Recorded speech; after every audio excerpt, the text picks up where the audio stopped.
Welcome back to Daytime York Region. Today we're pleased to welcome Dr. Trina Ting. She's here from Advanced Chiropractic and Wellness Center. She's a chiropractor and not only a chiropractor, a wellness advisor, which is great because today you're going to teach us about the 7 steps to endless energy. Yes. Jeff and I want this because we will start our day with a coffee.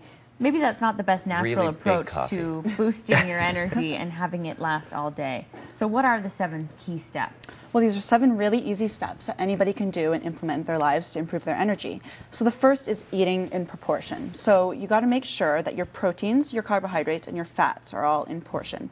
So the key is to remember 1 portion protein to 1 portion carbohydrate to 1/10 portion of fat. Now, okay. Sounds like a lot of math, Trina. I'll be honest yeah, with you. I know. Well, that way I'll make it easy for you guys. Okay. So, with my little props here, here's a little bit of meat. 1 portion is the size of your palm. So you've got to equal your protein to your carbohydrates, because the reason most people crash after lunch is because their meals are too high in carbohydrates, causing their blood sugar to crash. Right. So it is important to make sure you equal that amount, so that way your blood sugar doesn't just rise and then fall down just as quickly. Right, okay.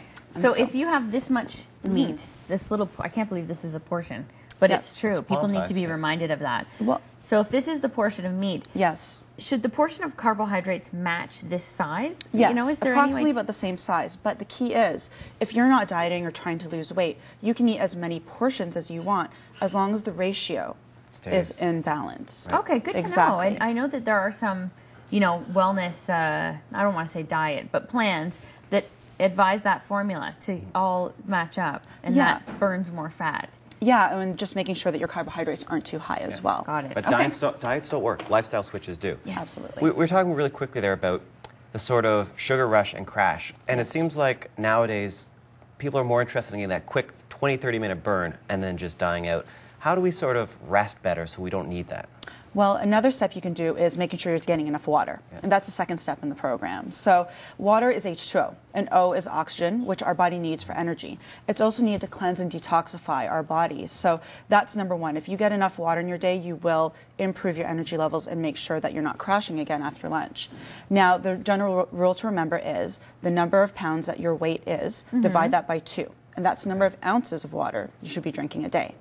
Really? And how many ounces in a glass? Is that about 8 ounces to a cup? Okay. So about 120-pound female, it turns out to be about 2 liters of water a day. Whoa. But that's a lot. That's before coffee and all the other stuff that sort of depletes your system. Ideally, water is H2O. It's not coffee, tea, or soda. Totally. And I mean, you are getting water in some fruits and vegetables, but you want to still have that number of ounces per day. You want to aim for that. Realistically, you may not reach that, but you do want to aim for that. Yeah, you'll just be going to the bathroom a lot. Yeah. And then you eventually get used to it. So water intake, portioned eating. Yes. Another one that's confusing is including supplements into your daily routine. The reason it's so important for us to supplement is because despite a healthy diet, our food processes have depleted the nutrients and minerals in our food. So while you still need to eat a healthy diet, you still have to supplement. And you should always consult your health professional, because you don't know what supplements are good. You also don't know what may interact with your other medications. But a good general multivitamin is good for everybody. So a general multivitamin is okay, like a men's vitamin, a women's vitamin? Yeah, just a general multivitamin. Is there anything else, any other supplements we should be having, like omega or B12. Vitamin D in the winter? Again, consult your professional, because everybody has different conditions that specific supplements may help, but certainly that would help.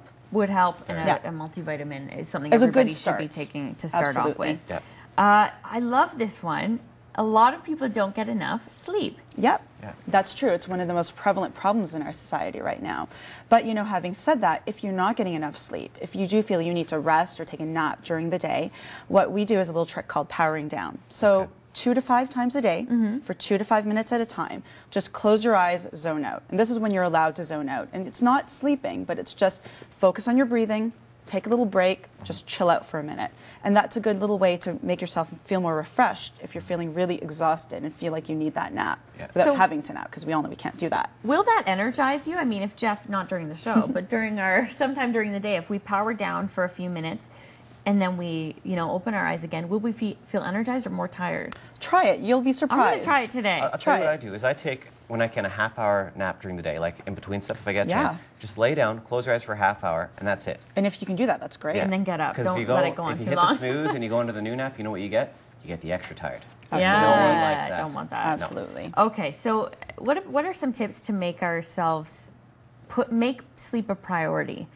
Because we're not anymore. Yes. You know? Yeah, and there's never enough time to do anything. And I'll go into the second last step before we, I guess, leading into Sure, that. yeah. But I mean, really, time management is one of the best things that we can do to try to organize ourselves so that we can get more sleep and get better things. Yeah. So one little tip I have to my patients is, if you've got a bunch of things to do, make a list. And when you make that list, put the activities in priority order, meaning you put the most important things at the top. Because if they're the most important things to do and they're at the top, you'll get them done, guaranteed. And don't mess around with the bottom stuff that don't really do anything. Yes. A clean house is an organized and healthy house. Procrastination's never good. Next step is stress reduction. Yes. Yeah. And, there's many ways you can do that. And if you make sure that your body is functioning at its best, you can do that through a variety of ways. Chiropractic, acupuncture, massage therapy, physiotherapy, all of those things take the physical stress off the body so that your nervous system and your brain can function better. And that's what we do as chiropractors. We assess the nervous system, make sure your body's functioning well. So consult your chiropractor. And the last step is stretching. Yoga in the morning. Yes. Stretching is important Love for it. everybody. So again, consult your professional for a good stretching program. But the key is that it's important for injury prevention. Because if you take, again, the stress off the joints and you're more flexible, you'll be less prone to injury. And desk workers, assembly line workers, athletes, we're all prone to injury. So if you do your stretching, it will certainly help. You don't have to, stretch only when you're working out before or after a workout. No, You could just do it during the day. Absolutely. If you're sitting at your desk and you're feeling a little stiff, get up and do a 5-minute stretch with your coworkers. Exactly. You know when your body's I dying love for a that stretch idea. because you automatically go into it. But what we're not realizing is the body needs more than just that one little stretch during the middle of the day. Yeah. That's right. Yeah. Yeah, must- a good stretching program daily will be beneficial. Pumps 10 up your minutes. energy a little bit as well. Absolutely. Get the blood flowing, get the circulation going. Now, we already talked about caffeine. We only have 30 seconds left, but if you can, you should avoid it, right? I mean, you should be doing these natural steps to pump up your energy. You should, but there have been studies that have shown that caffeine in small doses can actually enhance your performance on and off the field. So There you go. That's why we love you, Dr. Ting. There you go. The 7 steps to endless energy all day long. Let's try some of those. Incorporate them. Even if you can incorporate a few, you'll Start notice with one. the difference. Work Yeah. your way through. We'll be right back with more on the show.